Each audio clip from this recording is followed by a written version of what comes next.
සාරත්වයේ කරා යන ගමන ආරම්භ වන්නේ අපගේම කාබනික එළවලු අපගේම උද්‍යානවල වගා කිරීමෙනි.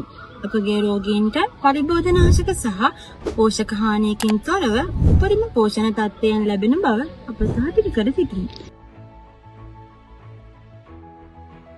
ආහාර පිළියෙල කිරීමේ සෑම විස්තරයක් ගැනම විශේෂයෙන් අපගේ මුළුතැන්ගෙහි භාවිතා කරන මේද ගැන අපි දැඩි අවධානයක් යොමු කර සිටිනවා. බොහෝ ස්ථාන හානිදායක ගොවිපළ තෙල් මත විශ්වාසය තබන අතර අප පිරිසිදු අඩු මේද විටමින් E සහ හදවතට හිතකර අසන්තෘප්ත මේද වලින් ඉහළ මට්ටමක පවතින සූර්යකාන්ත තෙල් භාවිතා කර ශරීර අභ්‍යන්තර හානි වලින් තොර පිරිසිදු ශක්තියක් සපයන ආහාර වේලක් සේවාලාභීන් වෙත ලබා දෙනු ලබනවා.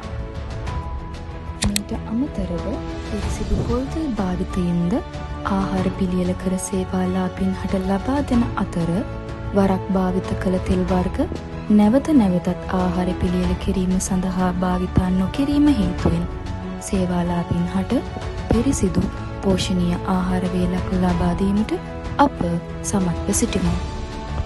පිරිසිදු හා නැවුම් ආහාර සේවාලාභීන් වෙත ලබා දීම අප සේවාලාභීන් හට දක්වන කෞරවයට සාක්ෂියකි. ජාතික මානසික සෞඛ්‍ය සභාව ගොරකාන හැකියාව හා කුසලතා සංවර්ධන මධ්‍යස්ථාන සෑම ස්වයංම සෞඛ්‍ය සම්පන්න ජව සම්පන්න අනාගතයකට මඟ පාදන බව සහතික කරයි. අප සේවාලාභීන් හට පෝෂණය ලබා දීමට අප කැප වී සිටිමු.